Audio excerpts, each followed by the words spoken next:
నమస్తే. Welcome to our channel. నేను ప్రియాంకారావు. ఈరోజు నారా లోకేష్ గారి పుట్టినరోజు. అయితే చాలామంది లోకేష్ గురించి తెలుసుకున్న వాళ్ళుంటారు, తెలియని వాళ్ళున్నారు. ఎందుకు అంటే చాలామందికి ఆయన ఎప్పుడైతే యువగళం పాదయాత్ర చేశారో అక్కడి నుండి ప్రజలకి దగ్గరైపోతూ వచ్చారు. కానీ అంతకుముందు ఆయన ఎవరు? ఎక్కడ చదువుకున్నారు? ఆ తర్వాత అసలు ఎలాంటి ఒడిదుడుకులు ఎదుర్కొని ఈరోజు ఈ స్థాయిలో నిలబడ్డారు? ఆయన వల్ల రాష్ట్రానికి జరుగుతున్న మంచేంటి అనేది ఈ సందర్భంగా తెలుసుకుందాం. మనతో మాట్లాడడానికి ప్రముఖ పొలిటికల్ అనలిస్ట్ అప్పసాని రాజేష్ గారు ఉన్నారు. ఆయన్ని అడిగి తెలుసుకుందాం. నమస్కారం సార్. నమస్కారం. సార్, నారా లోకేష్ గారు పుట్టినరోజు ఈరోజు. అయితే ఈ సందర్భంగా ఏంటంటే చాలా మంది ఒక మనిషిని చూసి చాలా విషయాలు నేర్చుకోవాలి. బట్ ఇప్పుడు ఈయన జర్నీ చూసి ఇప్పుడున్న యువత ఏం నేర్చుకోవాలి అంటారు? ఇప్పుడు వాస్తవంగా సమస్యలు ఎదురైనప్పుడు హ్మ్. ఆ సమస్యలకి కుంగిపోకుండా, హ్మ్. ఎందుకంటే ఈ మధ్యకాలంలో చూస్తున్నాం మనం, ఏదైనా పరీక్షల ఫలితాల్లో ఫెయిల్ అవగానే, హ్మ్. తాము ఆశించిన ఉద్యోగం దక్కకపోతే, లేదు ఏదైనా ఒక లవ్ ప్రపోజల్ ఒక అమ్మాయి తిరస్కరిస్తేనో, ఒక అబ్బాయి తిరస్కరిస్తేనో, కాదు ఒక అమ్మాయితోటో ఒక అబ్బాయితోటో కొంత అనుబంధం కొన్నాళ్ళు కొనసాగిన తర్వాత హ్మ్. వారిద్దరి మధ్య ఏదైనా అభిప్రాయ భేదాలు వచ్చి విడిపోతేనో డిప్రెషన్లోకి వెళ్ళిపోయి, ఆ డిప్రెషన్లో నుంచి బయటికి రాలేక వ్యసనాల బారిన పడి తమను తాము నష్టపరుచుకుంటా తమ కుటుంబానికి కూడా ఒక వెదగా మారుతున్న యువతను చూస్తున్నాం మనం. హ్మ్. అదే క్రమంలో ఒక ఎగ్జామ్లో ఫెయిల్ అయ్యి, హ్మ్. ఫెయిల్ అయితే అయ్యాం, మళ్ళీ ప్రయత్నం చేద్దాం, మళ్ళీ పాస్ అవుదాం, మళ్ళీ తర్వాత చదువుకి కొంచెం బాధ్యతగా చదువుకుందాం అని ఆ ఫెయిల్యూర్ని ఒక సవాల్గా తీసుకొని, ఒక క్రీడాకారుడు ఒక ఆటలో ఓడిపోయాడు, హ్మ్. ఒక రాజకీయ నాయకుడు ఒక ఎన్నికలో ఓడిపోయాడు. ఈ ఓటమి జీవితానికి ముగింపు కాదు. ఇవాళ ఎదురైన ఈ సవాళ్లే హ్మ్. మన జీవితానికి అంతిమం కాదు.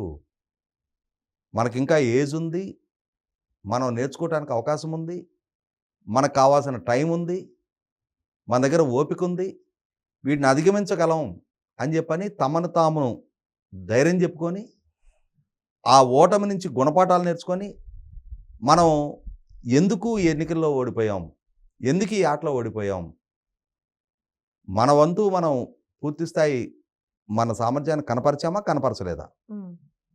మన ఫెయిల్యూర్ ఉందా, మనం ఈ ఆటకి మనల్ని మనం సిద్ధపరచుకున్నామా, సిద్ధపరచుకోలేదా, ఆడే నిమిషాన మనం తప్పులు చేసామా, మన ప్రత్యర్థి మనకన్నా మెరుగ్గా ఆడాడా, మనకన్నా మెరుగైన సామర్థ్యం కలిగిన వ్యక్తి, ఇవి ఎవరైనా సరే ఒకసారి అసెస్ చేసుకోవాలి. అలాగే లోకేష్ హ్మ్. తాను పుట్టే నాటికి వాళ్ళ తాతగారు ఈ రాష్ట్రాన్ని పాలిస్తున్న ముఖ్యమంత్రి. అవును సార్. తాను పెరుగుతున్న క్రమంలో వాళ్ళ నాన్నగారు సుదీర్ఘకాలం ఉమ్మడి రాష్ట్రాన్ని పరిపాలించిన ముఖ్యమంత్రి. అవును. ఆ తర్వాత తను అమెరికాలో కాగ్నిమిలన్లో గ్రాడ్యుయేషను, స్టాన్ఫోర్డ్లో ఎంబీఏ, అంటే ప్రపంచ అత్యున్నత విద్యా సంస్థల్లో చదువుకునే అవకాశం తనకు దక్కి, ఆ చదువులు చదువుకొని తను మళ్ళీ తిరిగి భారతదేశానికి వచ్చిన ఈ మధ్యలో ఒక 2 ఏళ్ళు ప్రపంచ బ్యాంకులో పనిచేసి భారతదేశానికి తిరిగి వచ్చినా కూడా, ఈ వచ్చిన నాటికి తెలుగుదేశం పార్టీ, అంటే వాళ్ళ నాన్నగారు అధ్యక్షుడిగా ఉన్న తెలుగుదేశం పార్టీ, హ్మ్. వాళ్ళ తాతగారి ద్వారా ఏర్పాటు చేయబడ్డ తెలుగుదేశం పార్టీ 2004 ఎన్నికల్లో ఓడిపోయి, ఆ ఓడిపోయిన క్రమంలో నాడు పాలకుడుగా ఉన్న రాజశేఖర రెడ్డి గారి పాలనా హయాంలో జరిగిన అత్యంత బేతావాహ దాడుల నేపథ్యంలో పరిటాల రవి గారు, కప్పట్రాల వెంకటప్ప నాయుడు గారు లాంటి బలమైన నాయకుల్ని కోల్పోయి, వందలాది మంది తెలుగుదేశం శ్రేణులు రాష్ట్ర వ్యాప్తంగా ఊచకోతకు గురవుతా, అదే క్రమంలో 2009 ఎన్నికల దగ్గరికి వచ్చేప్పటికి అప్పటికి పాపులర్ సినిమా హీరోగా ఉన్న చిరంజీవి గారి నాయకత్వంలో ప్రజారాజ్యం అనే ఇంకొక కొత్త పార్టీ ఆవిర్భవించి, హ్మ్. ఇదే క్రమంలో టీఆర్ఎస్ పార్టీ నుంచి తెలంగాణ ప్రత్యేక రాష్ట్ర ఆవిర్భావం పేరుతోటి ఒక ఉద్యమం నడుస్తా, అంటే ఒక పక్క రాజశేఖర రెడ్డి గారి వైపు నుంచి ముప్పు, రెండో పక్క ప్రజారాజ్యం పార్టీ వైపు నుంచి ముప్పు ముంచుకొస్తూ ఉంది, ఇంకో పక్క తెలంగాణ ప్రాంతీయవాదంతో ఇంకొక సవాలు కళ్ళ ముందు నిలుస్తూ ఉంది. ఇటువంటి స్థితిలో అదే టీఆర్ఎస్ పార్టీతో కమ్యూనిస్ట్ పార్టీలతో కలిపి మహాకూటమిగా 2009లో ఎన్నికలకు సమాయత్తం అవుతా ఉన్నప్పుడు ఆ క్రమంలో తెలుగుదేశం పార్టీ రూపొందిస్తున్న మేనిఫెస్టో రూపకల్పనకి తాను కంట్రిబ్యూట్ చేస్తూ కొన్ని దక్షిణ అమెరికా దేశాల్లో అప్పటి వరకు అమల్లో ఉన్న నగదు బదిలీ అనే ఒక కొత్త హామీని తెలుగుదేశం పార్టీ నాయకత్వంలో ఉన్న మహాకూటమి మేనిఫెస్టోలో పొందుపరిచారు. ఉమ్, అలా పొందుపరిచిన వ్యక్తి నారా లోకేష్ అని చెప్పని ఆ రోజుల్లో చంద్రబాబు నాయుడు గారు చెప్పడం జరిగింది. ఓ చంద్రబాబు నాయుడు గారి అబ్బాయి నిన్న మొన్నటి దాకా యూనివర్సిటీలో చదువుకున్నాడు అనుకున్నాం, ఉమ్, ఇవాళ ఒక కూటమి మేనిఫెస్టో రూపకల్పనలో అతను కంట్రిబ్యూట్ చేశాడా అని చెప్పని మొట్టమొదటిసారిగా శ్రేణులు లోకేష్ సామర్థ్యం గురించి చర్చించుకోవడం జరిగింది. First time. ఉమ్, అప్పటి వరకు చంద్రబాబు నాయుడు గారి అబ్బాయి ఎక్కడో విదేశాల్లో చదువుకుంటున్నాడు, అవును ఎక్కడో వర్క్ చేసుకుంటున్నాడనే తెలుసు. అవును తర్వాత రోజుల్లో బాలకృష్ణ గారి అమ్మాయితోటి పెళ్ళయింది అని చెప్పని తెలుసు అవును సార్ 2007లో. అవును అటువంటి స్థితి నుంచి 2009 వచ్చేటప్పటికి పార్టీ ఇంటర్నల్ అఫైర్స్లో పార్టీ ఎన్నికలకు సమాయత్తం అవుతా ఉన్నప్పుడు పార్టీ రూపొందిస్తున్న మేనిఫెస్టోలో తాను కంట్రిబ్యూట్ చేయడం ద్వారా నేను ఇక పార్టీ వ్యవహారాల్లో క్రియాశీలకంగా ఉండబోతున్నాననే ఒక సంకేతాన్ని మొట్టమొదటిసారిగా పంపించాడు. ఉమ్, ఆ తర్వాత రోజుల్లో 2009 ఎన్నికల్లో కూడా ఓటమి చెందిన తర్వాత ముఖ్యంగా 2014 నాటి నుంచి 2014 ఎన్నికల్లో చాలా క్రియాశీలకంగా వ్యవహరించి 2014 ఎన్నికల్లో తెలుగుదేశం అధికార బాధ్యతలు చేపట్టిన తర్వాత విభజన జరిగిన రాష్ట్రానికి అక్కడి నుంచి పార్టీ నిర్మాణం మీద తను దృష్టి పెట్టాడు. ఉమ్, పార్టీ జాతీయ ప్రధాన కార్యదర్శిగా బాధ్యతలు తీసుకున్నాడు. పార్టీ కార్యకర్తల మేలుకోరి పార్టీ కార్యకర్తల సంక్షేమ నిధి అని ఒకటి ఏర్పాటు చేసి ఉమ్, పార్టీ కార్యకర్తలు కష్టకాలంలో ఉన్న వాళ్ళకి అండదండలు అందిస్తూ పార్టీ శ్రేణులకు చేరువటం మొదలుపెట్టాడు. అలాగే 2017లో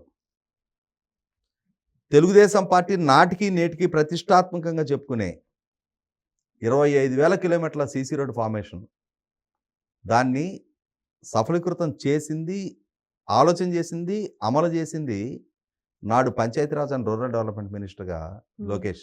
ఓకే ఇదే క్రమంలో 2019 ఎన్నికల్లో తాను ఓటమి చెందటం, ఆ ఓటమి చెందిన నేపథ్యంలో తన మీద ముప్పేట దాడి మొదలైంది. చంద్రబాబు నాయుడు పుత్రవాత్సల్యంతో ప్రత్యక్ష ఎన్నికల్లో నెగ్గని తన కొడుకుని ఎమ్మెల్సీని చేసి మంత్రిని చేసి ఇవాళ పార్టీకి ఒక లైబిలిటీగా మార్చాడు అని చెప్పని. ఎందుకంటే ఆ ఎన్నికల్లో అప్పటి ప్రధాన ప్రతిపక్ష పార్టీ 2019లో విజయం దక్కించుకున్న వైసీపీ లోకేష్ వ్యక్తిత్వం మీద, తన సామర్థ్యం మీద, తన క్యారెక్టర్ మీద విపరీతమైన విమర్శలు చేశారు. అవును, తాను చెయ్యని తప్పులకి తన బాధ్యుని చేశారు. నిజమే. తాను చెయ్యని పాల్పడని అవినీతి తనకు ఆపాదించారు.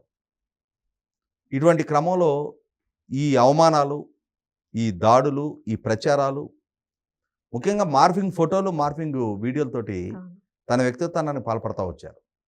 వీటిని అన్నిటినీ సహిస్తూ భరిస్తూ వీటిని అధిగమించడానికి ఏం చేయాలి, వాళ్ళు ఏమని విమర్శిస్తున్నారు నన్ను, నేను స్టౌట్గా ఉన్నాను అని, సన్నబడు, నాకు తెలుగులో మాట్లాడటం రాదు అని, నేర్చుకో, ప్రసంగించు, మీడియాని అడ్రస్ చేయలేకపోతున్నానని అడ్రస్ చేయి, శ్రేణులకి చేరువుగా లేను, చేరువుగా వెళ్ళు, అంతే సమస్యను అర్థం చేసుకో, సమస్యలకు పరిష్కారం చూపు, ప్రభుత్వాన్ని ప్రశ్నించలేడు, ప్రశ్నించు ప్రభుత్వాన్ని.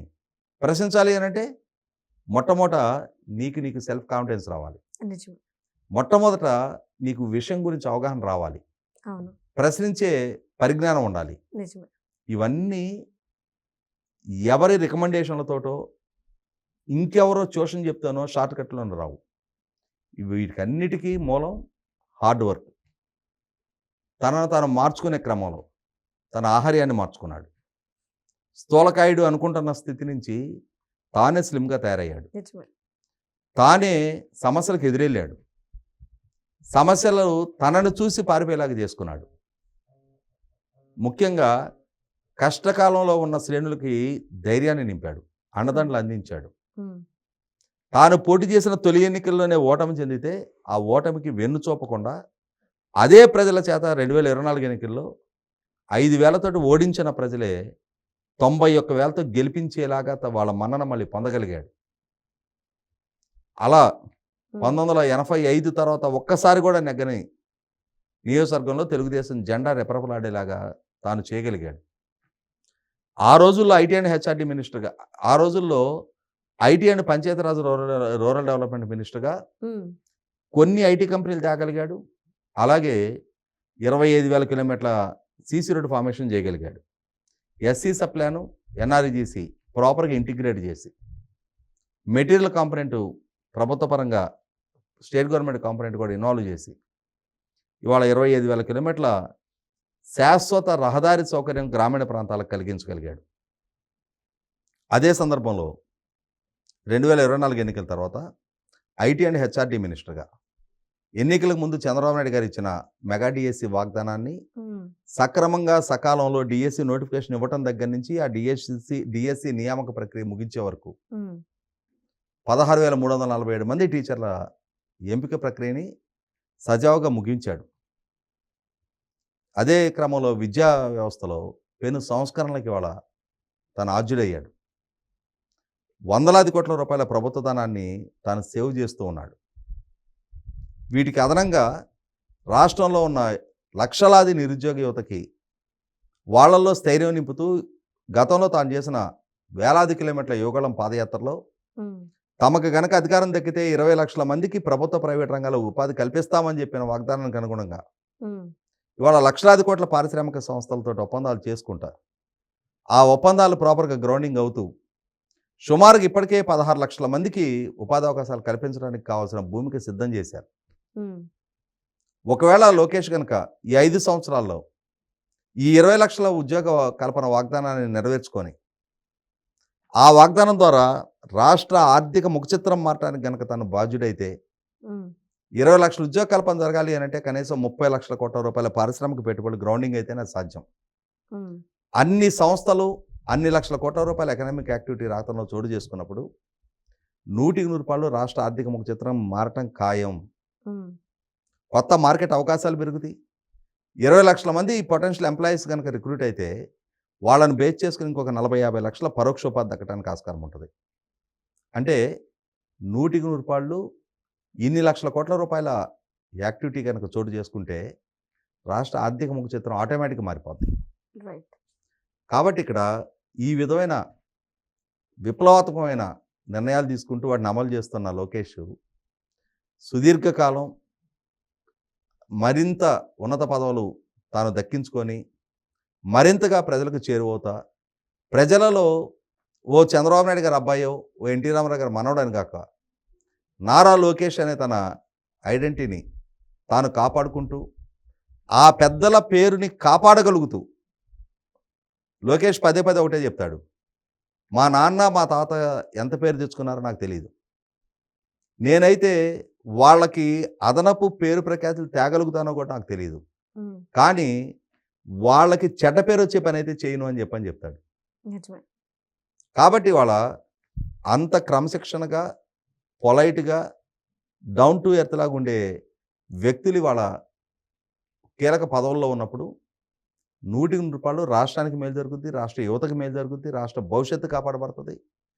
అటువంటి ఆ కాపాడే క్రమంలో కీలక భూమిక పోషిస్తున్న లోకేష్కి మరొక్కసారి హృదయపూర్వక జన్మదిన శుభాకాంక్షలు తెలియజేస్తున్నా. రైట్.